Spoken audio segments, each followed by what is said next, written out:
Hey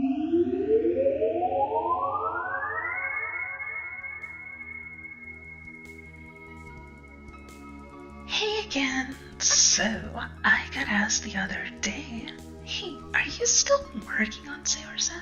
You haven't done any videos on it in a while. And it's like, well, yeah. One of the reasons for there being such a big gap in the videos there was specifically because I was working on Saorsa. But I guess I can go over some of the details for a bit about what's being worked on, especially since this week is special. And I got my first $100 per month Patreon donor towards Saorsa. There was an ear-piercing squeak here, but it hurt even my ear, so it's been edited out. So yeah. Oh, and that means there will now be a Q&A video slipped in here once per month as well, starting shortly. Not sure when, sometime in the next few weeks. If you want to ask questions about game design, world design, or whatever, normally I'm open to answering them in the video which has that topic covered, with no problems at all. Like if I do a video about gravity, any questions you have about gravity, ask in Gravity 1, no problem. If you just want to toss out a bunch of questions from all over the place, I can pimp myself out for only $10 monthly because, yeah, building a game is sadly less cheap than I'd hoped, and I seriously need the help, as much as I'd rather not ask for it. And the monetization of these videos with ads, well, I'm trying to keep it as unobtrusive as possible, and my viewership is kind of low, so it's not gonna foot the bill on its own, sadly. And I've already invested all the money I've had into Saorsa, so yeah, please support the Patreon. It's not supporting me, just the game. The money goes directly towards making the game. I don't get any of it myself directly. I know. Anyway, on to the Saorsa stuff. So, first off, there's been a lot of tweaks and such done to mechanics over the past few months, and a few complete overhauls. A recent example was a tiny but important tweak to how skills work. So, actually there's been a couple over the past few months, so may as well do a full recap on skills. This may take a few moments since it requires background info for the change to make sense. In Saorsa, your character's capacity to do stuff is mostly powered by skills, which anyone can learn. Magic, stances, physical combat, stuff like that are all skill-based. Your class gives you a mix of unique stuff to give flavor and interesting things to the role you pick. But you don't need to be like a healing specialized druid to heal by any means. Nor do you need to be a mage to fireball stuff. If you want your berserker to set herself on fire and run into combat punching people in the face for added fire damage, go right ahead. Now, mechanically, how this works is that each skill itself has 6 ranks to it. Some have 7, which I guess I'll explain first. For combat skills, this means that you start at rank 0, and can sort of pick up a sword and flail wildly in the enemy's direction. Like, you've seen somebody else use a sword before kind of thing. You're not exactly skilled at using the sword, and you don't really know anything fancy you can do with it, but essentially auto attack is all you can do, with no numerical modifier or bonus to such. From there, at character level 1, you can learn rank 1 of the sword skill. Yay! Each new rank teaches you a new ability that you can use with swords. Swords are sharp, so you can do things like cause enemies to bleed, reposition yourself, so on. Since not all swords are created equal, there are other skills to differentiate the different swords. So, a claymore may use the brute force skill, or the two-handed skill, while a rapier uses the finesse skill, and stances help to further differentiate what you do with your weapons. This means each weapon can have some similarities between them, but like dual-wielding hand axes is vaguely kind of similar to wielding a two-handed battle axe, so there's some small overlap, but using a huge battle axe feels very different, with heavier, more powerful attacks which can Shattered defenses the smaller hand axes can't compete with. Smaller axes, however, can perform a flurry of quick attacks and simply overwhelm a defender, so they each have their place. Back on to skills. The rank 1 sword skill gives you a +3 bonus to your 1d20 attack roll. So, boosts here are a lot bigger than you get in something like D&D. Skill trumps luck pretty quickly, but luck still plays a role in combat, but primarily against evenly skilled opponents, as we'll see in a moment here.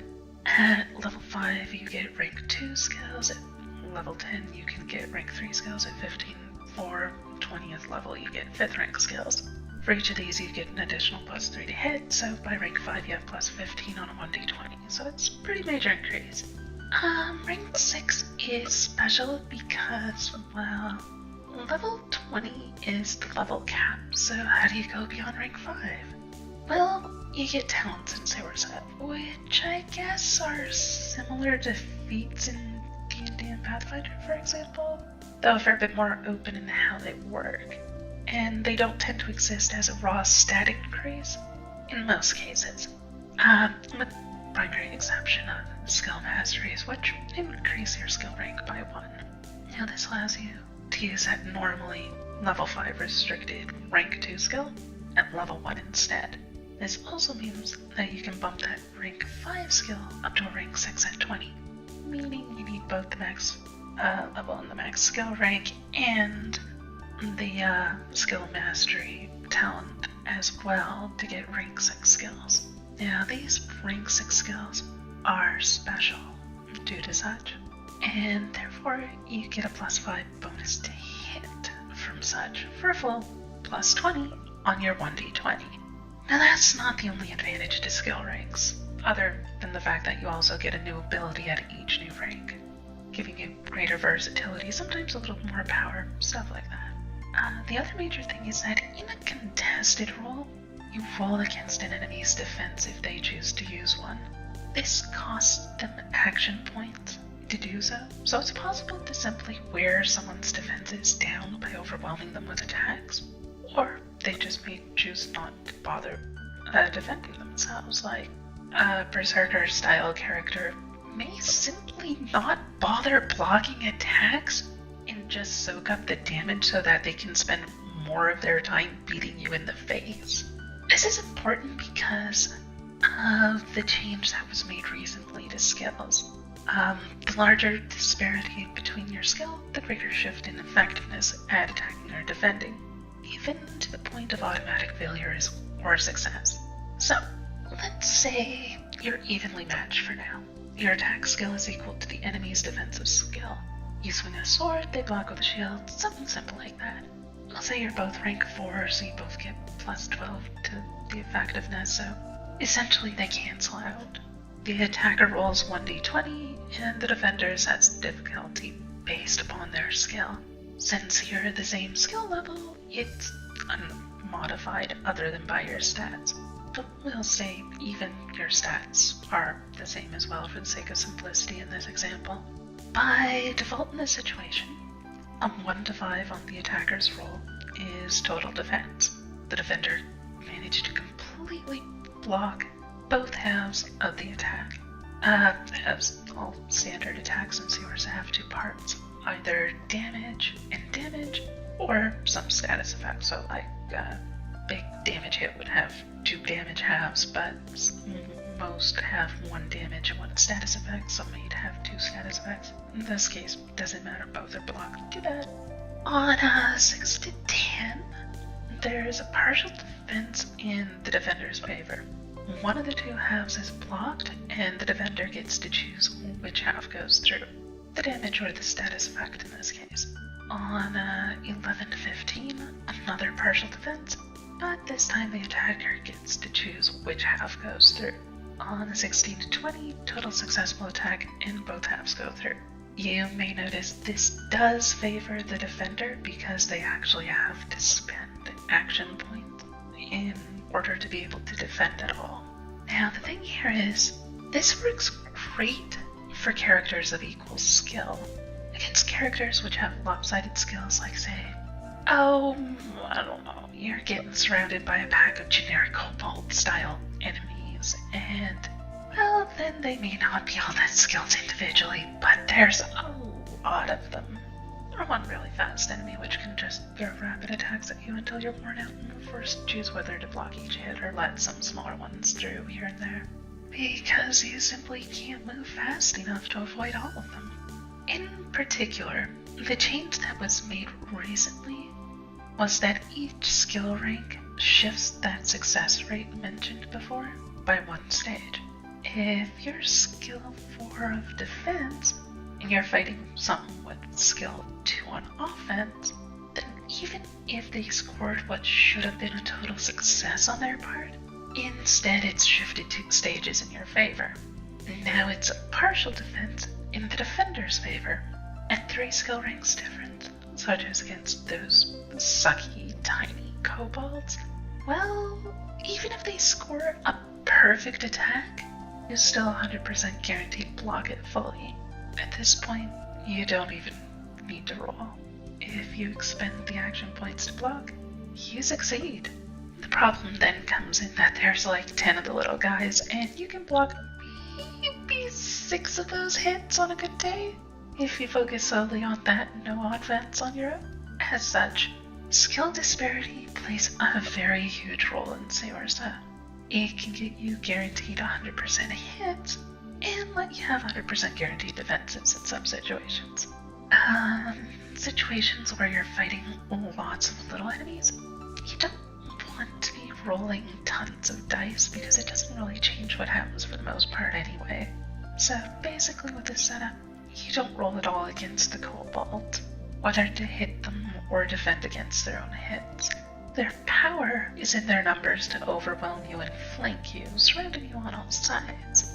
This speeds up combat quite a lot, especially when fighting lots of little enemies.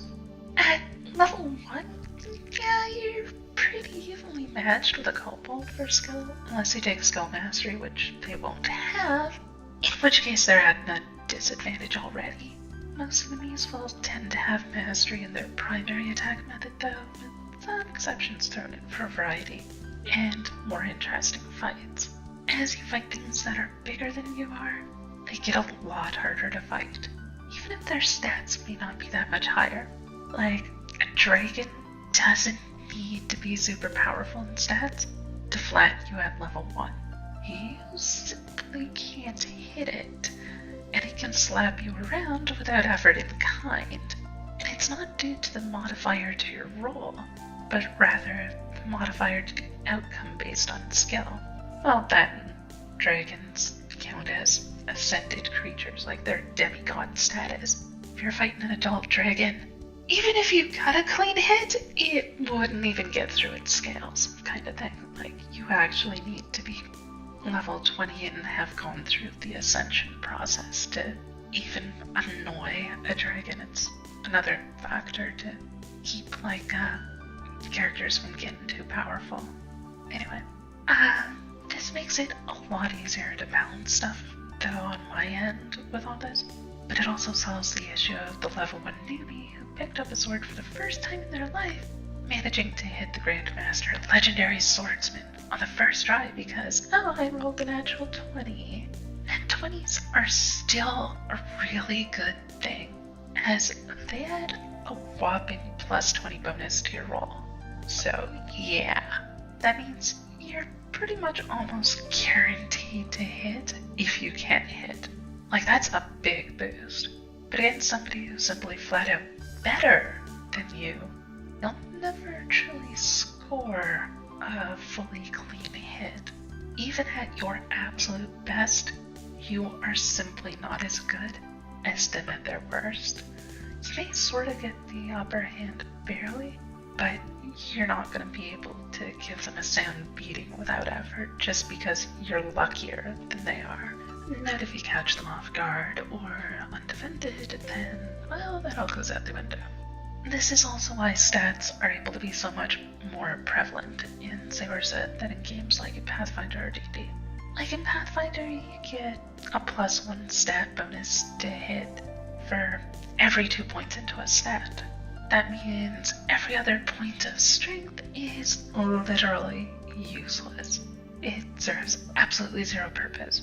This is a case where their dice don't have a high enough resolution to handle the mechanics they're presenting. And Saorsa, no big deal.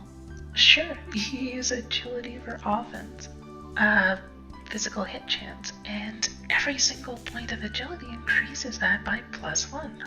A highly agile character can tear apart an equally skilled character with poor reflexes in most cases.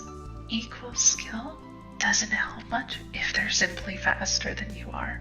Thing is, if you vastly outskill your opponent, even if you may have a much lower +X bonus to hit, well, even though they're faster, you simply don't need to be.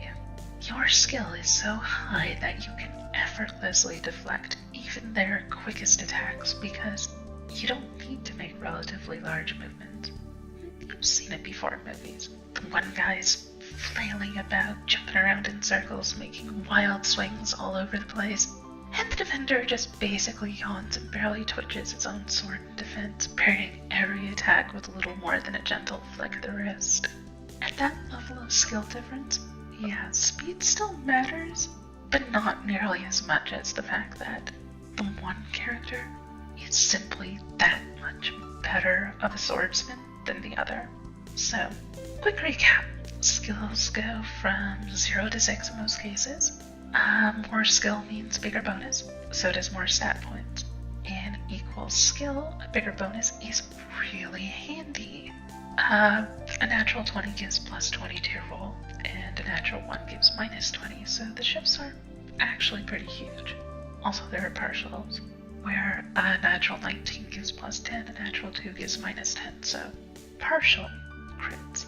However, against an opponent who has a different skill level than you, especially a significantly large skill disparity, that bonus is limited in effectiveness and may even be entirely moot.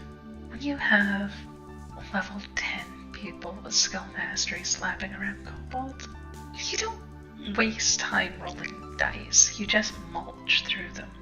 Oh, I was going to cover other stuff too. Oops. Well, anyway, basically the important part here is that there are constantly ongoing refinements to how the mechanics of the game work.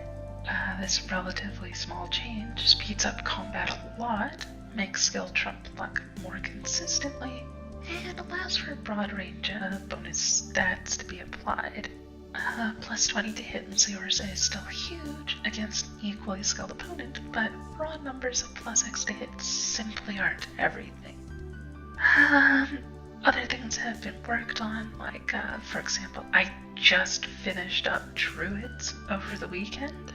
I've started up working on the Guardian class already, and it's about a third of the way done so far.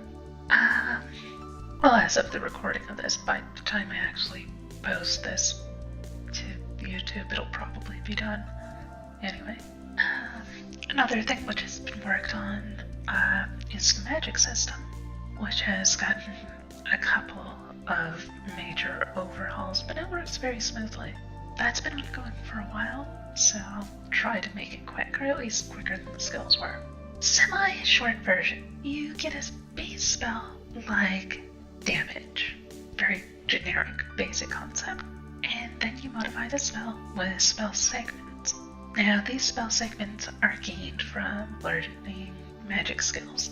Like, if you learn fire magic, then each skill rank gives you access to different modifiers you can apply.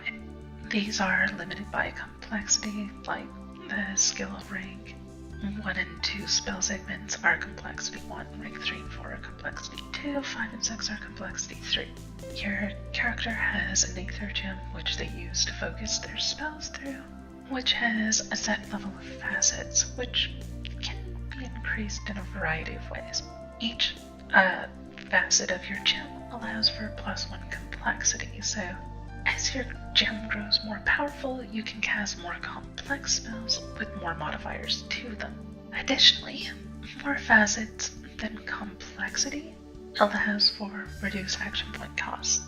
So yes, you can can go all out and make the most complex spell you can handle, and sometimes it's needed to do some really neat effects, but you're encouraged to still use smaller spells which you've used before in the past simply because they're more efficient.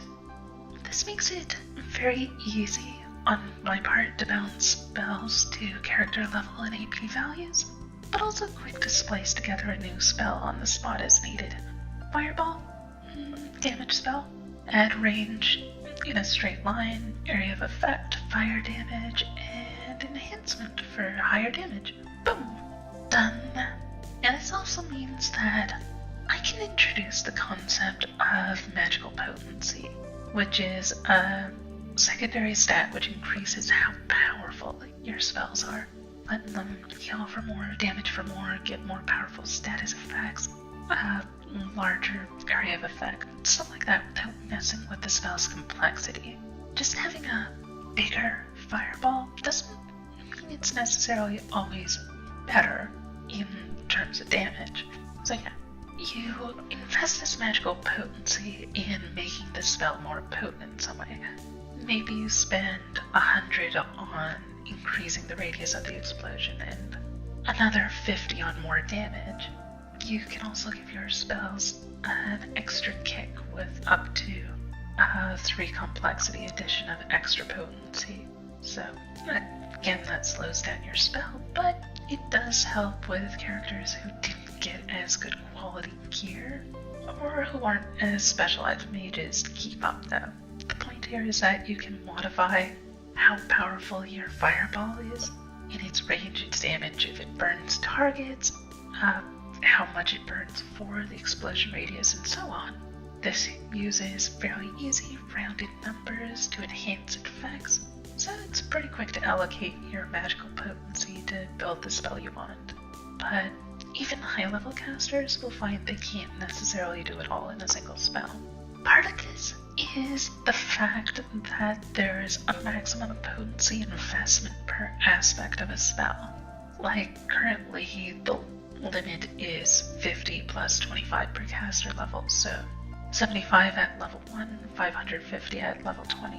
Basically, this encourages or almost forces players to do something other than just pouring 100% of their power into raw damage on a crappy touch range spell with low complexity. And actually, paired with complexity, this basically means players will typically be better off having varied spells.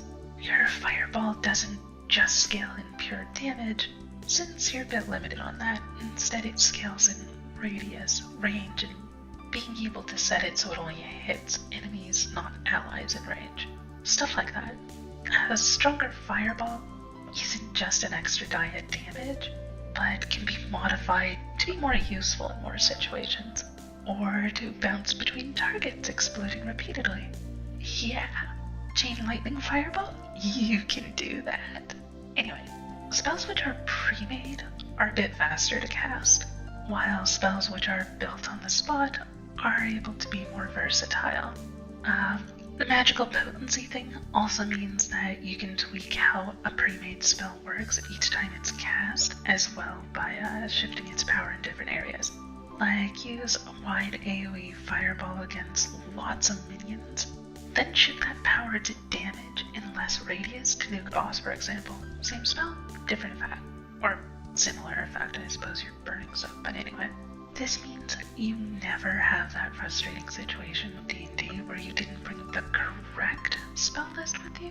Where you have a list of like 20 support spells of only a value in highly niche situations where you need to know you'll need them 8 hours in advance or they never get used.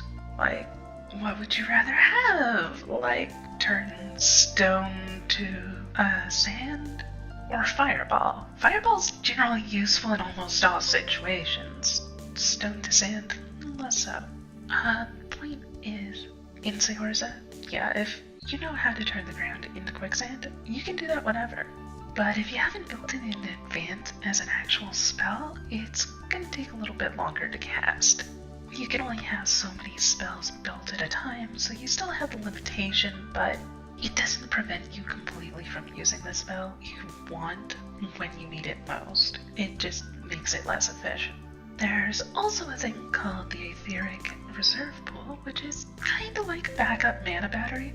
You start battle with it at full and can almost insta-cast your first spell or 3. You don't have mages wasting a turn or 2 before they can do stuff, or simply trying to apply spell boons to everyone. Positive effects are boons, negatives are banes, generic stuff is buffs. That's how I've used naming convention. The added advantage of this mana battery is also that it's possible to charge it in various ways, like tapping into a nearby ley line, so rival wizards may be fighting for control over such. Or certain classes may specialize in hybridized combat, like there's a Spellbreaker class who uses Magical Shield to absorb attacks, and it fills their reserve pool so they can cast defensive spells, maintain auras, and so on without spending long periods of time casting the spells, because they need to be up on the front lines drawing fire instead. There's a melee caster as well, which has a similar concept, but it's more offensive based. But anyway, so many things I'd love to cover. Unique weapons, combat styles built into the game, everything from meteor hammers to 3-section staves to Gusara Gamma and Capoeira. There's a spell focus weapon I've been playing with, which generates astral hands emulating the wielder's own hands, allowing for picking up and tossing enemies around easily. Low damage, but high disabling effectiveness. And of course the Thousand Blades and Thunderstorm combat styles of the Nagetsu, which relies on their exceptional agility, dance-like rhythm to combat, and each of their tails having a blade and weight attached so they can call down a thunderous hail of attacks from many sides at once. Anyway, lots of mechanics changes like these, and content as well. I'd love to go through them all, but I've only touched on 2 and hinted at a few more. It's already getting to be a long video, so I'm going to end it here. But yeah, Saorsa has come along nicely, and the mechanics have been being made a lot more interesting and streamlined, especially in terms of keeping to a fast-paced combat setting and lots of choices for players. I'll try to start adding updates to the game itself on a monthly basis. Maybe rotate to 1 question-answer session, 1 Saorsa update, 1 episode of Playing Goddess, and 1 standard game design episode. I'm not sure how I'll do it yet, but that seems reasonable off the top of my head. Anyway, with that, I'm out. I'll see you next time.